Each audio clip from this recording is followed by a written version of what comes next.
What's going on, guys? Welcome back to the Custom Works YouTube channel. So today I've got my S8 in the shop for some maintenance. Today we are doing the high pressure fuel pump seals. So these are from, I believe it's Coda Performance. They have come out with the replacement seal kit. So basically, if you guys are getting hard hot starts, like if you shut your car off after and come back say half hour later, fire it up, it splutters, chugs around, throws. I want to say normally you get either rich lean codes and your oil smells like gas. So if you pop your cap off, smell that. If it smells like fuel, straight gas, or if you're running E85, it'll smell like E85. 99% chance you got high pressure fuel pumps that are leaking down. So basically what's happening is your high pressure fuel pump seal that seals the fuel on the top from the oil on the bottom starts drying out, getting brittle, whatever, and lets fuel run down into your oil. Which if that gets let go and you don't change your oil regularly, or you just let it go, you're gonna get fuel dilution, which thin oil, low lubricity, you'll end up causing some extent of damage to your engine, possibly major failure, especially on cars that were already pushing pretty hard. So today, instead of just talking, I'm gonna get going. We're gonna pull those high pressure fuel pumps off. I'll show you guys how to pop those seals out, put the new ones in, and hopefully fix my issue. Stay tuned, let's get this done.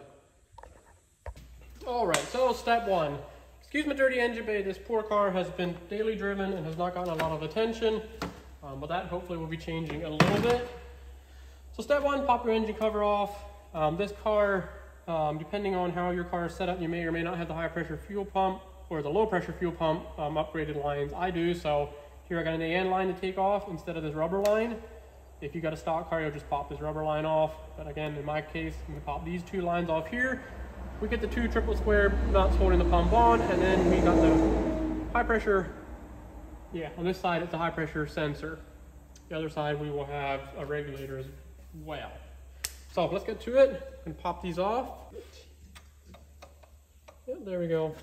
So watch your eyes when you do this. I should have a rag, but the car's been sitting, so it shouldn't have much pressure. Depending how long your car has been sitting, you will get some fuel out of here, sometimes under fairly high pressure.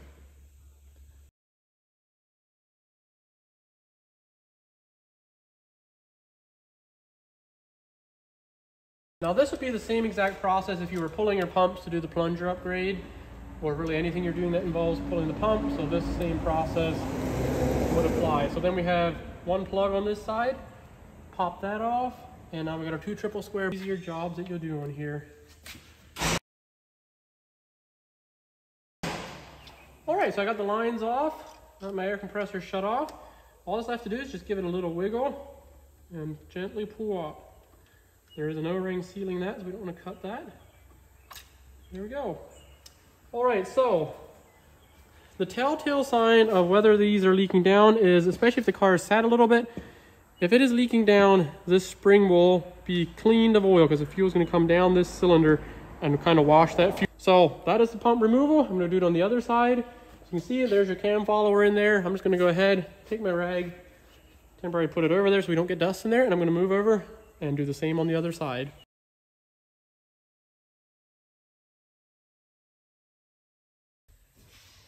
All right, so next step is I put these in a vise.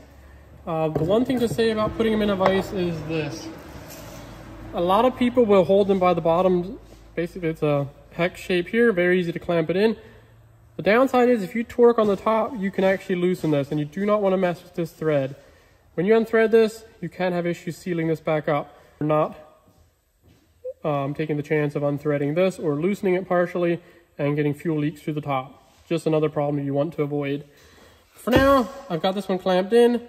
The next step is going to be to compress the spring, pop the keeper off. Now, if your pumps are stock, you can just pull straight up, the piston will come right out. Very easy. However, on aftermarket plungers, since they're stepped, you can't do that. So you got a bit more of a problem. I might have to go get my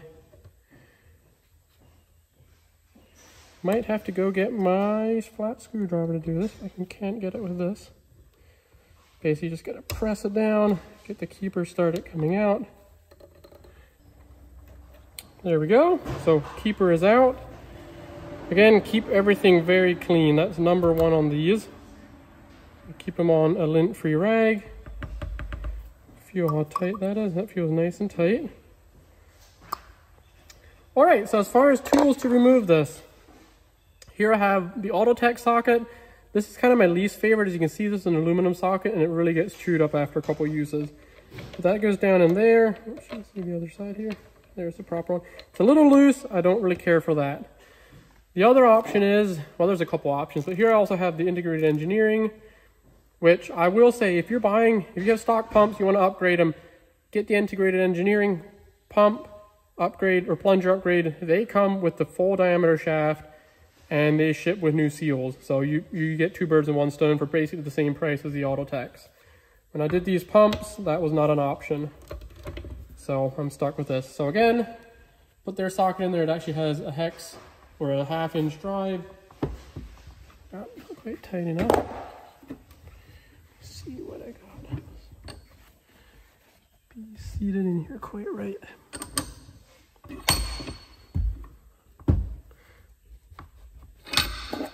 It is fairly tight.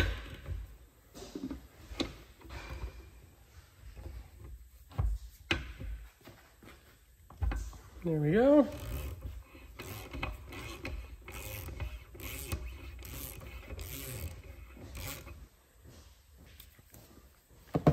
So again, this is the really critical part. Do not let any dust get down inside your pump. So I'm just gonna leave my plunger in there. I don't want to pull that out, because that is all a chance of contamination.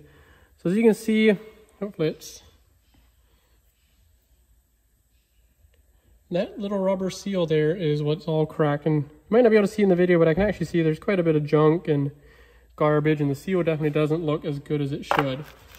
So I'm going to go ahead and pull my replacement out here.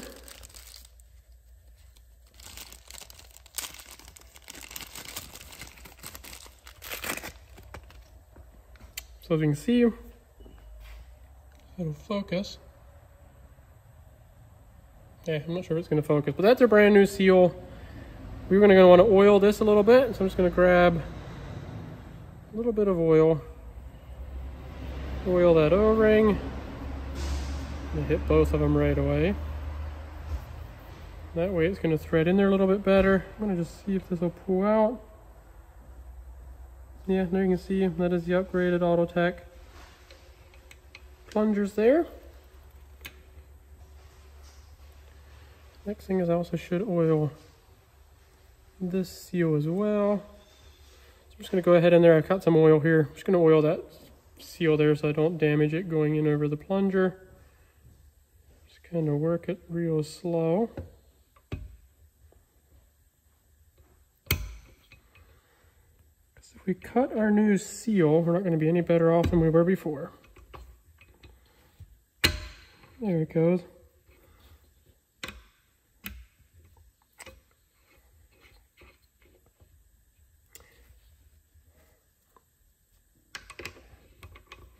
Going to thread it down in by hand, make sure it goes down all the way again, it's nice and smooth.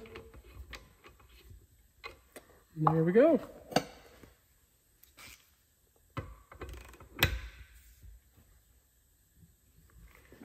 Torque it down. And just like that, we are ready to install the spring again. So again, here we're going to want to pull the shaft all the way up, the plunger all the way up. Drop our spring back on there, make sure it's seated all the way down in. And then it does go on a lot easier than it comes off. And just like that, we have this pump resealed. So I'm going to set this one aside and grab the other one. Yeah, so if you see, this seal is actually so dried out that it basically just falls onto the plunger. There's no tension there anymore. If you see my new one, I really have to walk it around to get it to go down on there. So you can tell how much tension we've lost in this seal by it getting old and dried out. And you might be able to see there, but that actually looks like a path where the fuel was running down there, washing a little bit of oil staining off. If I can get it to focus, you can see it right on the edge there. All right, guys, so that's gonna wrap this one up. One note I wanna make is when you're tightening these two fittings down, be very careful. This hard line can kind of fight you where you're off center a little bit, and you will, if you put a wrench on here when you're only started a few threads, you will strip it. So this one here, you got a brass one, here you got an aluminum one. Make sure you have this fully threaded on by hand and then just finish torquing it with a tool. If you can't do that, you're probably cross-threading, and these stainless lines will chew the brass threads. No questions asked, and you'll be screwed. You'll have to buy new fittings, and you don't want to do that. So make sure you have everything lined up where you can screw this on by hand and then torque it with a wrench. Other than that, we're going to slap the engine cover on, prime the system, and we should be back in business. I got to do an oil change because I do have some fuel in the oil. I don't want to risk that. Then we're going to be back to testing with this car. You should be able to see, should be seeing more of this car this summer.